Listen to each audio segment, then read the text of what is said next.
Ven Espíritu Santo, ven por medio de la poderosa intercesión del Inmaculado Corazón de María, tu amadísima esposa. Bienvenidos otra vez, queridos hermanos, a este canal en YouTube y especialmente a estas charlas donde estamos viendo la regla de los carmelitas ermitaños del Corazón de Jesús. Y hoy vamos a estar viendo en concreto la soledad y la vida interior que nos debe caracterizar a cada uno de nosotros como ermitaños. Y vamos a entrar de lleno, sin más dilaciones, en esta parte de la regla. La soledad es elegida no como fuga del mundo, sino como forma de intercesión y unión con todos. Es el lugar donde el eremita se deja moldear por el Espíritu Santo para hacer ofrenda viva. Será custodiada con disciplina y amor, evitando distracciones innecesarias o compromisos sociales que no estén orientados al bien pastoral esencial. Bien, entonces la soledad es elegida, nadie nos las impone, ¿sí? Es elegida. Y no como una fuga del mundo, como me quiero ir del mundo. Siempre va a estar esta cosa, ¿no? Del alejarse porque el mundo tal vez nos ofrece un montón de cosas que nosotros no queremos. Pero no como una fuga de decir, me voy del mundo porque no lo quiero, porque viendo lo negativo, ¿no? Sino como una forma de intercesión y una unión con todos. Que ahí se resume un poco la vida contemplativa. ¿Para qué estamos acá nosotros? Digamos, encerrados en este lugar, en este perímetro, y no estamos cuidando enfermos, educando, de misión, haciendo pastoral en una parroquia o lo que sea. Porque nuestra misión es la intercesión. ¿Sí? Yo debo interceder por todos y ofrezco mi vida por todos, en el día a día, en la celebración de la misa, en los actos que yo haga de ofrecimiento a Dios, ¿no? Ayuno, penitencia, bueno, las cosas del día a día, ¿no? Es el lugar, es decir, la soledad, donde el eremita se deja moldear por el Espíritu Santo para hacer ofrenda viva. Esta soledad será custodiada con disciplina y con amor, evitando distracciones innecesarias o compromisos sociales que no estén orientados al bien pastoral esencial. ¿Por qué decimos esto de los compromisos sociales, ¿no? Evitando las distracciones y los compromisos sociales que no estén orientados al bien pastoral esencial? Porque vamos a renunciar, ¿sí? a las distracciones innecesarias o a los compromisos sociales. Y esto a veces es un poco difícil, ¿no? Porque la gente o tal vez los familiares nos invitan, ¿no? A cumpleaños y uno no va. ¿Y por qué no venís? Y lo ven como un desprecio. No voy porque no salgo, porque yo no participo en estas cosas sociales, ¿no? Y también otros compromisos sociales, ¿no? Otros eventos, otras cosas. Uno trata de ir lo justo y necesario. Esto no quiere decir que no va a salir nunca, ¿no? Pero es el cumpleaños de mamá, de papá. Bueno, podemos ir a compartir ese día con ellos, con la familia. Pero no es algo que vamos a hacer siempre, ¿sí?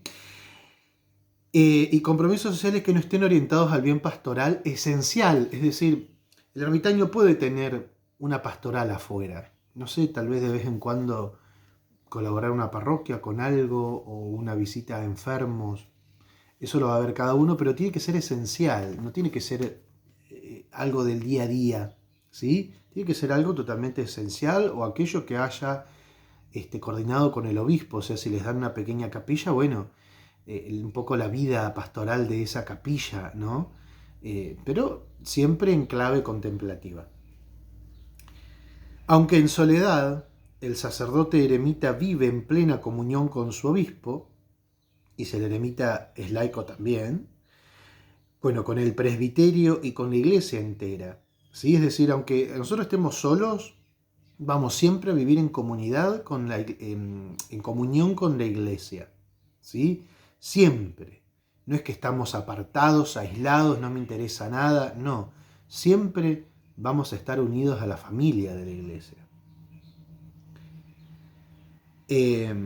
se mantendrá un vínculo espiritual con otros hermanos o hermanas en caminos similares, con quien compartir oración, discernimiento y amistad espiritual. Es decir, que es bueno tener amistades que también estén transitando este camino, es decir, otros ermitaños, otras ermitañas, que nos podamos alimentar mutuamente, que nos podamos ayudar también mutuamente, materialmente, espiritualmente, ¿sí? La contemplación consiste en atender y adherir a la presencia de Dios en el fondo, raíz y centro de nuestro ser, ¿sí? Cuando hablamos de la vida contemplativa es esto, no es estar en éxtasis, en yo ir adquiriendo dones o potencias espirituales para poder llegar al éxtasis. No, eso no es la contemplación. Teniendo en cuenta que esta es una gracia, ¿sí? Vive de ella y pídela constantemente. Y de esto nos enseña muy claramente Teresa. Santa Teresa, nuestra madre, es una maestra, realmente lo es, ¿no? En la cuestión de la contemplación. Nos enseña, nos amonesta, nos da herramientas para vivir la contemplación de una manera sana. Camino de Perfección es un libro muy importante sobre esto. Y esta regla, esto es algo que quería decir, y acá viene justo, esta regla no es una regla que esté como flotando en la nada, sino que está apoyada en algo muy importante. ¿Y en qué está apoyada? Está apoyada, por un lado, en las obras completas de Santa Teresa, pero también y especialmente en las constituciones dadas por Santa Teresa a las carmelitas descalzas. Es decir que vamos a estudiar y vamos a vivir esta que es nuestra regla, pero esta regla va a tener como cimiento, como columna, las constituciones de Santa Teresa. Entonces también vamos a leer y vamos a estudiar las constituciones de Santa Teresa. Y lo que nosotros veamos que no está aquí, o que le podamos sumar a esta pequeña regla de las constituciones de Santa Teresa, lo vamos a hacer. Pero vamos a leer y estudiar las constituciones de Santa Teresa, pero adaptándola a nuestra realidad.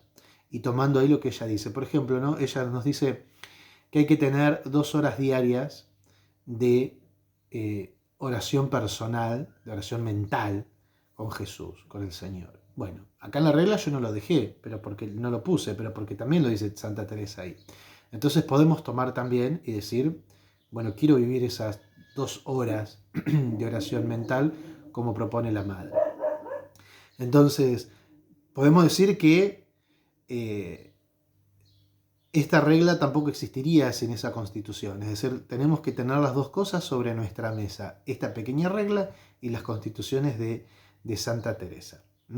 Porque si no, estaríamos tomando también un poco el carisma del Carmelo como algo así por arriba, superfluo. Y no. Es muy importante eso, ¿sí? Teniendo en cuenta, bueno, que esta es una gracia, vive de ella y pídela constantemente, ¿sí? La contemplación.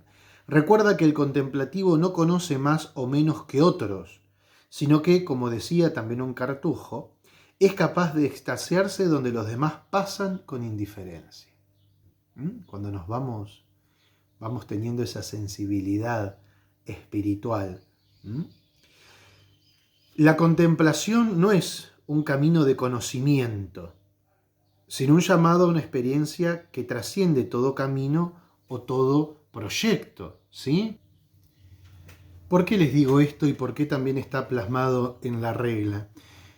Porque hoy tenemos estas modas, ¿no? Que vienen también mucho de la New Age, de las meditaciones conscientes para conocernos a nosotros mismos, y lo vemos mezclado también con prácticas católicas, ¿no? Vemos a veces el espíritu, por ejemplo, benedictino con meditaciones, medias con posiciones de yoga y no sé cuánta cosa que no tiene que ver ni con nosotros, ni con nuestra tradición, ni con lo que Dios quiere para nosotros tampoco.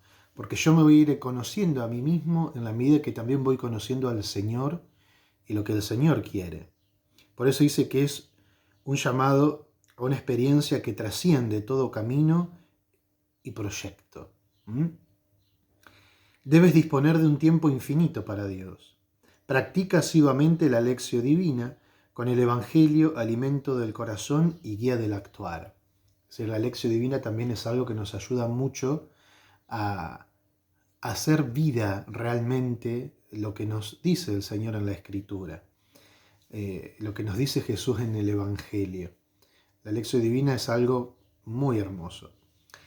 Y acá también algo importante, la lectura espiritual, especialmente de los padres del Carmelo Descalzo, ¿sí? De Santa Teresa, de San Juan, y de los santos maestros que te ayuden en tu vida contemplativa y en la oración mental para acercarte a Dios. Los maestros espirituales, tanto de la orden carmelita como de aquellos que no lo son, es decir, no vamos a encerrarnos, ¿no? en solamente lo que es carmelita, no. Vamos también a ver los maestros espirituales que hay dentro del carisma benedictino, dentro de tantos santos que son doctores de la Iglesia y que nos ayudan muchísimo en cuanto a la vida contemplativa, a la oración mental. Esto es importante, la lectura espiritual y el estudio. El ermitaño como monje no puede no estudiar. Tiene que tener un balance entre la lectura espiritual, que nos va a ayudar interiormente, ¿sí? Para ir fortaleciendo la vida espiritual, pero también estudiar Sagrada Escritura, estudiar liturgia, estudiar cristología, eclesiología, vida monástica, por supuesto. Hay tanto y nosotros debemos estudiar. Y aunque el ermitaño sea un sacerdote que haya tenido todos los estudios previos, no importa, siempre hay que seguir estudiando, es importante. Como decía Santa Teresa de Jesús en esto de acercarse a Dios, ¿no? Ella nos decía esta frase célebre: no es otra cosa oración mental, a mi parecer, sino tratar de amistad, estando muchas veces tratando a solas con quien sabemos nos ama. Y también Santa Teresita del Niño Jesús, Santa Teresita de Lisieux, nos decía: para mí la oración es un impulso del corazón, una sencilla mirada lanzada hacia el cielo, un grito de reconocimiento y de amor, tanto desde dentro de la prueba como en la alegría. ¿Sí? La oración tiene que ser sencilla, tiene que ser ese impulso que nace desde adentro hacia el Señor, que trasciende hacia el cielo. Por eso la oración tiene que ser sencilla. Nos dice también: no cometas agresiones ni abuses de cuanto pasa. Respeta y no te apresures a responder o a intervenir en lo que sea. Mira con benevolencia. Esto a veces cuesta, ¿no? Porque es el ir muriendo un poco a uno mismo. Por ejemplo, a mí personalmente me cuesta. Es una parte de la regla donde cada vez que la leo y está subrayada, porque sé que me cuesta. Porque, digamos, me cuesta, por ejemplo, el no apresurarme a responder o a intervenir. Veo algo en las redes sociales, un comentario, algo que no me gusta, y yo respondo. Y después digo: ¿para qué hiciste eso? Porque nosotros, cada uno tiene su personalidad, su forma. Yo soy bastante leche hervida. Y bueno, la regla está para eso, para ir diciéndome: mira, acá es donde vos más vas fallando. Entonces es donde yo más tengo que ir trabajando con esa ayuda del Señor. Nos dice: libérate de todo lo que no te atañe. No dependas de personas o de situaciones. Calla las voces que te llevan a analizar en exceso. Busca tu refugio y tu auxilio solo en Dios. Nunca serás defraudado. La regla nos va dando estas herramientas para vivir en serenidad y para ir logrando este deshacimiento, ¿no? Este desprendimiento que nos propone Santa Teresa. La regla también nos dice: corazón puro, unificado con el corazón de María. Repite el hágase y medita en tu corazón las situaciones que te circunden. Ella no comprendía todo, pero confiaba en la misericordia de Dios y se abandonaba a su voluntad. Imita a esta dulce madre y tómala como modelo. Acá nos muestra y nos da a la Virgen como modelo, ¿no? Nos dice que repitamos el fiat, o sea, ese hágase en mí según tu palabra, es decir, decirle al Señor: hágase en mi vida, Señor, lo que vos quieras. y meditar en nuestro corazón las situaciones de la vida como lo hacía nuestra madre. Ella no comprendía todo, pero confiaba en la misericordia de Dios y se abandonaba a su voluntad. Acá quiero dejar algo claro, ella no comprendía todo, ¿sí? Porque obviamente María era humana, no es Dios, entonces hay cosas que no comprendía, sí confiaba. Pero en este no comprendía, no quiere decir que María no comprendía, no entendía nada, como a veces nosotros lo vemos hoy hasta en algunas enseñanzas, ¿no? Textos, cosas de... No, María no entendía, María crió a Jesús, pero no sabía que Jesús era Dios. No, María eso lo tiene claro y José también desde el primer momento de la encarnación. Es decir, hay cosas que María sí las sabía y sí las comprendía. No comprendía y no sabía el futuro. Tal vez no entendía, no sabía del todo que Jesús, que su hijo iba a morir en una cruz. Pero sí comprendía y sabía que el hijo era el redentor del mundo. Pero bueno, había cosas que obviamente que a María se le pasaban porque es humana, entonces no comprendía todo, pero confiaba en la misericordia de Dios y se abandonaba a la voluntad de Él. Y esto es algo que tenemos que hacer nosotros, que nosotros aún entendemos y comprendemos menos que la Santísima Virgen. Entonces tenemos que tomar ese ejemplo de ella. Toda desolación o prueba podrá conducirte, si así lo quieres, al misterio de Cristo. Es propio del ermitaño estar con el Señor en su agonía. Ofrece y consagra las horas del día y el sufrimiento consciente de su fecundidad. Esto es importante porque es algo que hoy parece que en la vida religiosa se ha ido, se ha licuado. Todo es resurrección, todo es alegría, todo está bien.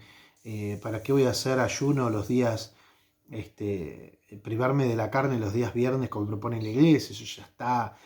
No, todo es Jesús resucitó. Eso es lo licuado que hoy vemos en la vida religiosa y que por eso no hay vocaciones a la vida religiosa. Por eso los conventos se cierran, por eso también los conventos tanto de mujeres como de hombres, ¿no? Porque los jóvenes quieren una vida ofrecida a Dios, que tenga propósito, que tenga sentido, porque para vivir como el mundo se quedan en el mundo. Entonces, es importante hacer un equilibrio, ¿no? De vivirla con alegría, es decir, de vivirla en esa resurrección del Señor, pero también en la agonía de Cristo. Por eso, toda desolación, toda cosa que nos pase, que sea mala, que no nos guste, tiene que ir unida al misterio de Cristo. Y es propio nuestro, de nuestra vida, estar con el Señor en su agonía, es decir, con Cristo en la pasión. Y consagrar las horas del día y el sufrimiento, ¿sí? Consciente de su fecundidad, es decir, que el sufrimiento es fecundo. Y acá hay una diferencia entre el sufrimiento nuestro como seres humanos, como cristianos, y el del animal. Vieron que a veces un perrito está viejito, está sufriendo, bueno, se le da, digamos, la eutanasia. ¿Por qué? Para que deje de sufrir, porque pobre bicho está ahí sufriendo, ¿no? Hablando de una manera muy así. En cambio, nosotros no, el sufrimiento tiene sentido, es fecundo. Me uno a la pasión de Cristo y uniéndole a la pasión de Cristo, mi sufrimiento tiene sentido, es fecundo. Tal vez voy acortando mi purgatorio y también esa fecundidad de mi sufrimiento Dios lo va disponiendo como Él mejor quiere. Entonces nosotros tenemos que estar unidos al misterio de Cristo, que el misterio de Cristo es todo. Ser humano, estar unidos al Padre y ofrecer también mi pasión y también cuando las cosas lindas son parte de la resurrección, ¿no? Esto es importante porque hoy hemos sacado la pasión de Cristo de todo, hasta de la liturgia. Hoy uno va a la misa que, no es más misa, ahora es Eucaristía, voy a la Eucaristía. Y canto y aplaudo y guitarras por todos lados y panderetas, porque yo voy a la alegría, porque es una fiesta, porque es la Eucaristía. Sí y no. Es decir, voy al santo sacrificio de la misa, que es el santo sacrificio de la cruz, voy con alegría porque voy al encuentro con el Señor, estoy viviendo la Eucaristía, es decir, lo mismo que el Señor hizo en la última cena, pero también estoy viviendo la pasión del Señor. Es la renovación incruenta del sacrificio de la cruz. Entonces, piénsenlo, si uno estuviera en el Monte Calvario, en el momento que Cristo está muriendo, voy a estar con panderetas saltando y bailando porque no. Entonces es una incongruencia, ¿no? Estar viviendo el misterio de la Santa Misa con un jolgorio. Que Jesús ni siquiera vivió eso en la última cena, porque está ligada a la pasión. Entonces hoy hemos tratado de sacar la pasión y la agonía de Cristo de todos lados. Bueno, eso es algo que nosotros con nuestra vida consagrada tenemos que volver a tomarlo y a darle valor y ser conscientes de eso. Bien, terminamos acá entonces con esta parte, ¿sí?, de la soledad de la vida interior. Y bueno, nos volvemos a ver entonces en los próximos videos, que ya no quedan tantos, donde vamos a estar viendo ya lo que sigue de la regla y finalizándola también. Vamos a rezarle un Ave María a Nuestra Señora para que ella nos acompañe a lo largo de esta jornada. Dios te salve María, llena eres de gracia, el Señor es contigo, bendita tú eres entre todas las mujeres, y bendito es el fruto de tu vientre Jesús. Santa María, Madre de Dios, ruega por nosotros pecadores, ahora y en la hora de nuestra muerte. Amén. Y la bendición de Dios Todopoderoso, Padre, Hijo y Espíritu Santo, descienda sobre ustedes. Amén.